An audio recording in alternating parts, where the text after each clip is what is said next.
Hello বন্ধুরা, আমি অর্পিতা চলে এসেছি আমার একটা নতুন ব্লগ নিয়ে। তো দেখতেই পাচ্ছ আমরা বেরিয়ে গেছি। তো আমরা দুজন মিলে বেরিয়ে গেছি তাজপুরের উদ্দেশ্যে।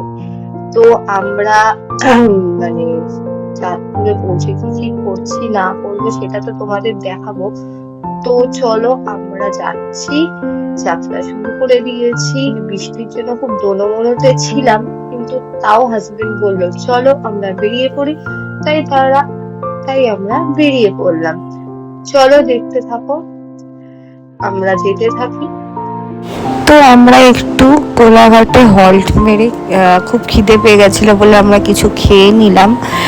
তো খেলাম, তো আমরা একটু রুটি আর পনিরের একটা আইটেম, যেটা ওখানে সব থেকে ভালোই খেতে হয়। আমি এখানে এই নিয়ে 3বার খাচ্ছি, খুব ভালো। এরপর তো আমরা বেরিয়ে পড়লাম। তো চলো।